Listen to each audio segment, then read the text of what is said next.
हरे कृष्णा, राधे राधे। गौरी पुत्र गणेश की जय। हर हर महादेव। भक्तगणों, आज के इस वीडियो में सुनेंगे सोमवार व्रत कथा। सोमवार का व्रत प्राणी के सभी दुखों को दूर करता है, मनवांछित फलों की प्राप्ति होती है। कुंवारी कन्याओं को मनवांछित फल यानी मनवांछित वर की प्राप्ति होती है। यह व्रत करने से सेहत में लाभ होता है, पुत्र प्राप्ति में कोई समस्या नहीं आती। यह व्रत प्रत्येक तरह से लाभदायक है। पौराणिक कथा के अनुसार एक नगर में एक बहुत धनवान साहूकार रहता था। उसके घर में वैसे तो धन की कोई कमी न थी, परंतु वह फिर भी बहुत दुखी रहता था क्योंकि उसके कोई संतान नहीं थी। वह इसी चिंता में दिन रात रहता था कि उसके पुत्र कामना के लिए वह प्रत्येक सोमवार व्रत शिवजी का व्रत और पूजन किया करता था तथा सायंकाल मंदिर में जाकर शिवजी के सामने दीपक जलाया करता था। उसके इस भक्ति भाव को देखकर एक समय माता पार्वती ने भगवान शिवजी महाराज से कहा, महाराज, यह साहूकार आपका अनन्य भक्त है, सदैव आपका व्रत और पूजन बड़ी ही श्रद्धा भाव से करता है। आपको इसकी मनोकामना पूर्ण करनी चाहिए। तभी शिवजी महाराज ने कहा, हे पार्वती, यह संसार कर्म क्षेत्र है। किसान खेत में जैसा बीज बोता है वैसी ही फसल काटता है, उसी तरह मनुष्य इन संसार में जैसे कर्म करते हैं वैसे ही फल भोगते हैं। माता पार्वती के अत्यंत आग्रह से कहा, महाराज, जब यह आपका अनन्य भक्त है और अगर इसको किसी प्रकार का दुख है तो उसे आपको अवश्य दूर करना चाहिए। आप तो सदैव अपने भक्तों पर दयालु होते हैं और उनके दुखों को दूर करते हैं। यदि आप ऐसा नहीं करेंगे तो मनुष्य आपका पूजन तथा व्रत क्यों करेंगे। माता पार्वती का ऐसा आग्रह देख भगवान शिव कहने लगे, हे पार्वती, इसके कोई पुत्र नहीं है, इसी चिंता में यह अति दुखी रहता है। इसके भाग्य में पुत्र न होने पर भी मैं इसको पुत्र की प्राप्ति का वर अवश्य दूंगा, परंतु वह पुत्र केवल 12 वर्ष तक ही जीवित रहेगा। इसके पश्चात वह मृत्यु को प्राप्त हो जाएगा। इससे अधिक मैं इसके लिए नहीं कर सकता। माता पार्वती और भगवान शिव का यह वार्तालाप साहूकार सुन रहा था। इससे उसको कुछ न प्रसन्नता हुई और न ही दुख हुआ। वह पूर्व की तरह ही भगवान शिव का व्रत और पूजन करता रहा। कुछ समय बाद साहूकार की स्त्री गर्भवती हुई और 10वें महीने उसके गर्भ से अति सुंदर पुत्र उत्पन्न हुआ। साहूकार के घर में बहुत खुशी मनाई गई, परंतु साहूकार तो यह जानता था कि उसकी केवल 12 वर्ष की आयु है, इसलिए उसने अधिक प्रसन्नता प्रकट नहीं की और न ही किसी को यह भेद बताया। जब वह बालक 11 वर्ष का हो गया तो बालक की माता ने उसके पिता से उसका विवाह करने के लिए कहा।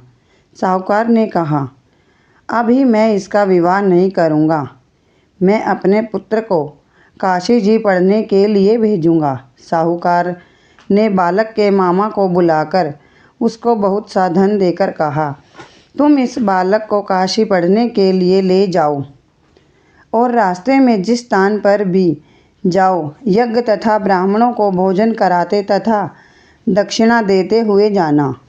दोनों मामा भांजे यज्ञ करते और ब्राह्मणों को भोजन कराते तथा दक्षिणा देते काशी की ओर चल पड़े।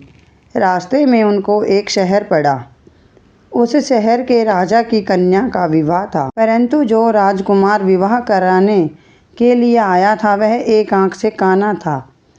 उसके पिता राजा को इस बात की बड़ी चिंता थी कि कहीं राजकुमार को देखकर राजकुमारी तथा उसके माता पिता विवाह में किसी प्रकार की अड़चन पैदा न कर दें। जब उसने अति सुंदर सेठ के लड़के को देखा तो मन में विचार किया कि क्यों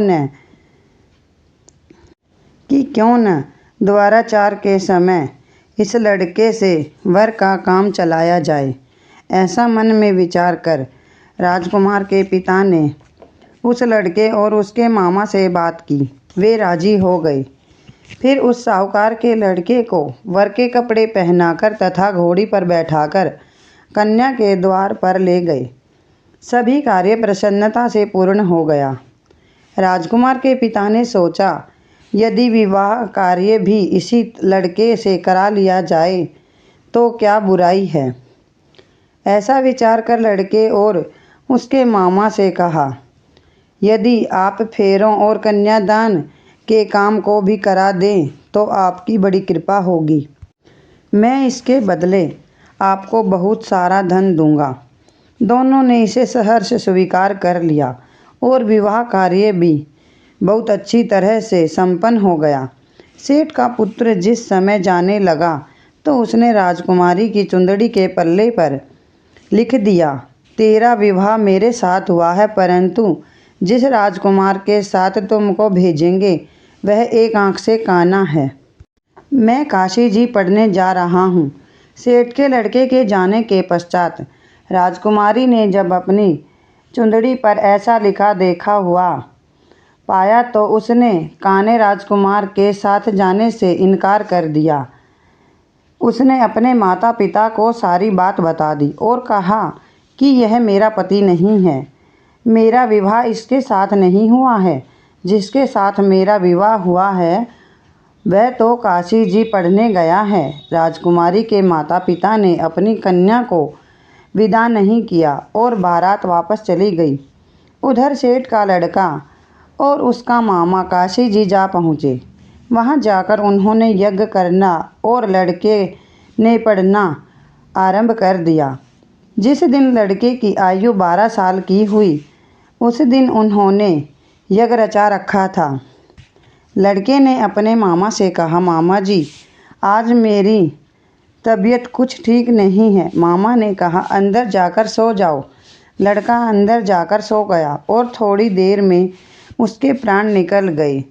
जब उसके मामा ने आकर देखा कि उसका भांजा मृत पड़ा है तो उसको बड़ा दुख हुआ।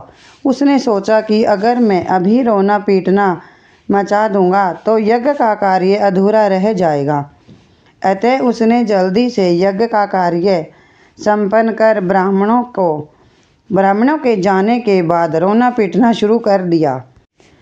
संयोगवश उसी समय शिव पार्वती उधर से जा रहे थे। जब उन्होंने जोर जोर से रोने की आवाज़ सुनी तो माता पार्वती कहने लगी, महाराज कोई दुखिया रो रहा है, इसके कष्ट दूर कीजिए। जब शिवजी पार्वती वहाँ पहुँचे तो उन्होंने पाया कि वहाँ एक लड़का मृत पड़ा है।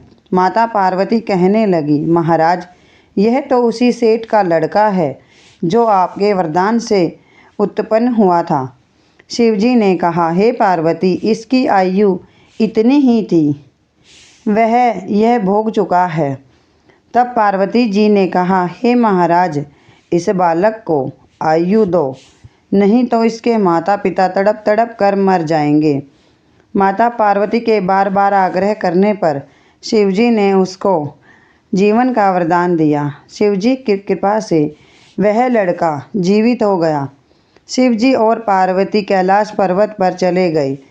शिक्षा पूर्ण होने पर वह लड़का और उसका मामा उसी प्रकार यज्ञ करते, ब्राह्मणों को भोजन कराते तथा दक्षिणा देते हुए अपने घर की ओर चल पड़े। रास्ते में उसी शहर में आए जहाँ उस लड़के का वहाँ की राजकुमारी से विवाह हुआ था।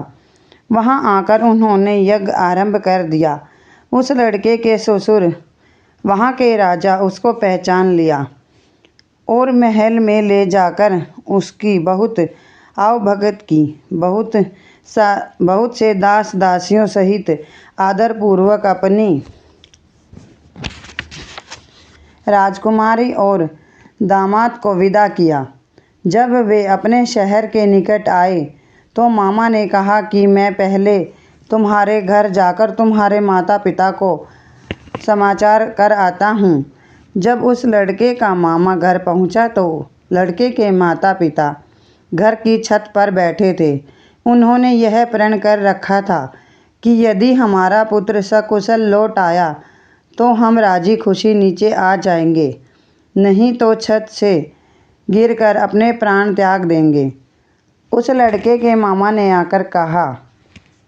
आकर जब यह कहा कि आपका पुत्र आ गया है, तब उनको विश्वास नहीं हुआ। तब उसके मामा ने शपथपूर्वक कहा, आपका पुत्र अपनी पत्नी तथा बहुत सा धन साथ लेकर आया है। तो सेठ प्रसन्नता से भर उठा। सेठ सेठानी आनंदपूर्वक नीचे आए। बाहर आकर उन्होंने अपने पुत्र तथा उसकी पत्नी का भरपूर स्वागत किया। सभी बड़ी प्रसन्नता के साथ रहने लगे। जो कोई सोमवार के व्रत को धारण करता है अथवा इस कथा को पढ़ता या सुनता है और दूसरों को सुनाता है, उसके सब दुख दूर होकर उसकी समस्त मनोकामनाएं पूर्ण होती हैं तथा इस लोक में नाना प्रकार के सुख भोगकर अंत में सदाशिव के लोक को प्राप्त होता है। जय जय शिव शंकर। हर हर महादेव।